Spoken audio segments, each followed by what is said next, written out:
We shall start off with Quran 55:33. O company of jinn and humans, if you are able to pass through the range of the heavens and the earth, then pass through.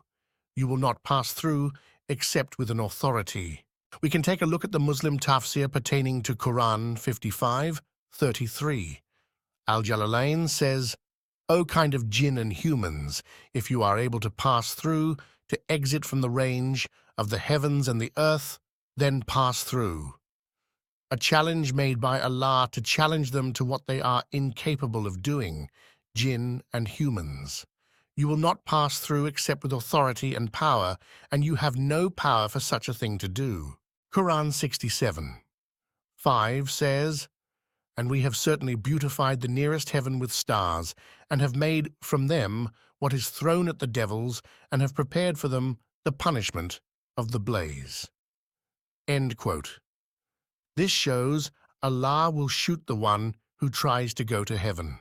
This will go for humans as well, not just demons. Al-Jalalain tafsir on 67.5 says, And verily we have adorned the lowest heaven, the one closest to the earth, with lamps, with stars, and made them missiles against the devils, should they attempt to listen by stealth, in which case a meteor of fire detaches itself from the star, just like a brand is taken from a fire, and either kills that jinn or deprives him of his senses. It is not that the star itself is displaced from its position. And we have prepared for them the chastisement of the blaze, the ignited fire. What we have learned is that it's clear that the Quran is speaking about protecting the sky. We know that humans went to the sky and even out of the confines of the earth's atmosphere. Where were the missiles of Allah?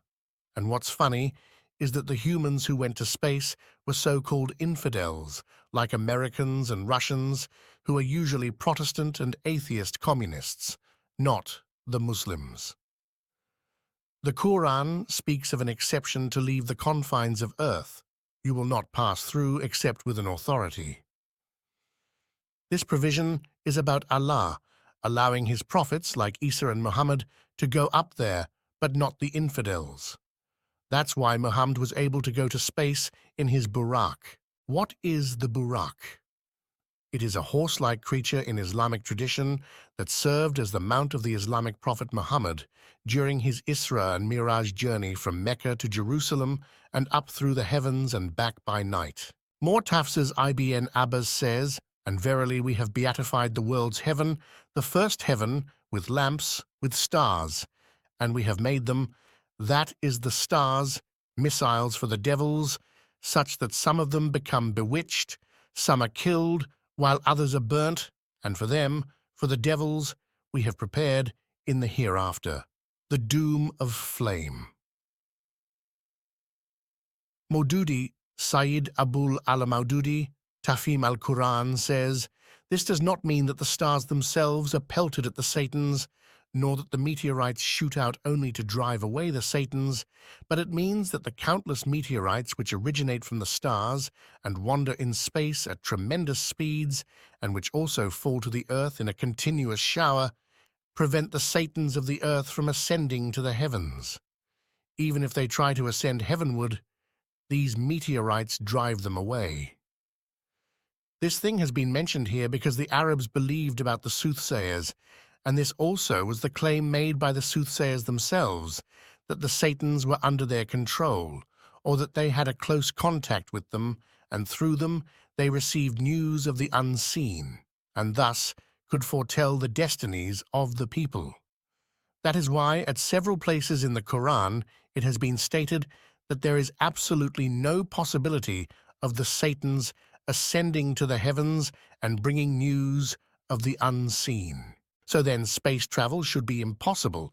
Space travel should be impossible if Allah shoots meteorites at anybody coming close to the sky and only allows people like Muhammad into space through the Burak. Why did Allah let Christians and atheist communists into space? Shouldn't he have shot them down like meteorites, as he did for the demons trying to get into heaven? NASA Apollo astronauts were religious. In Courtwright's book he says, Generally, the astronauts, 23 Protestants and 6 Catholics, adhered more closely to formal religion than their contemporaries. A high proportion of them served as elders, stewards, deacons, or vestrymen. Presbyterian Aldrin administered Holy Communion to himself inside Eagle after it landed on the moon, and when Frank Borman was orbiting the moon, he apologized to his fellow members of St. Christopher's Episcopal Church because his absence made it impossible for him to serve as a lay reader on Christmas Eve. The prayer he did say reached a somewhat larger audience and caused an atheist to sue NASA unsuccessfully on a separation of state and church issue. As we can see, the astronauts Allah let into space and didn't shoot meteorites, practiced communion, and prayed to the point atheists were trying to sue. If you are a Muslim, I can't see how you accept the moon landing or even any quote-unquote infidel in space. Russian Orthodox Christmas was celebrated on the International Space Station on January 7, 2011. And no shooting meteorites.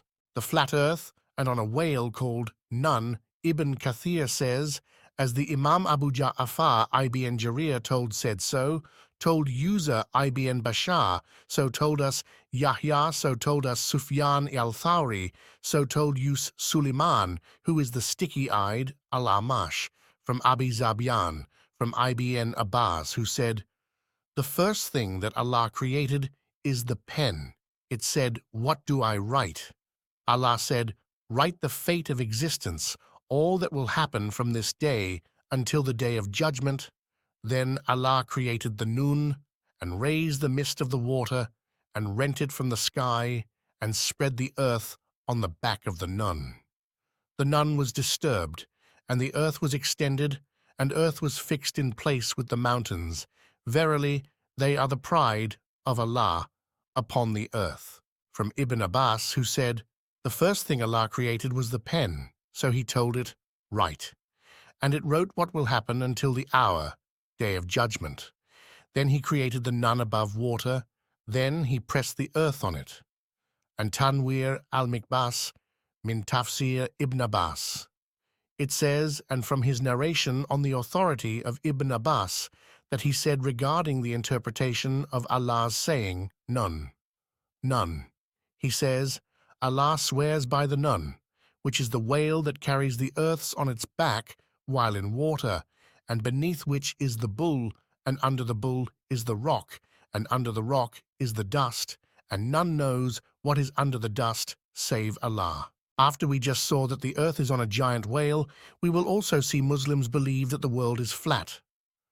Al-Jalalain says, and the earth, how it was laid out flat, and thus infer from this, the power of God exalted be He and His oneness? The commencing with the mention of camels is because they are closer in contact with it, the earth, than any other animal. As for his word sutihat, laid out flat, this on a literal reading suggests that the earth is flat, which is the opinion of most of the scholars of the revealed law, and not a sphere as astronomers, al-Hayya, have it, even if this latter does not contradict any of the pillars of the law. Reply to an objection. Muslims will say, Christians also believe in a flat earth or something similar.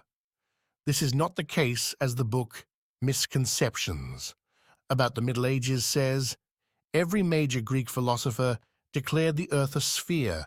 Pythagoras, Parmenides, Plato, Aristotle, Euclid, Archimedes, virtually every philosopher who predates the Common Era.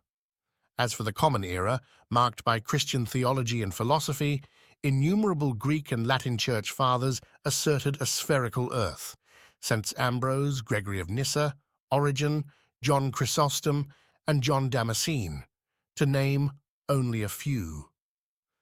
The Venerable Bede makes especially clear that the earth is not simply round, but a globe like a ball, thus removing any doubt caused by the fact that Latin orbis means both round and circular.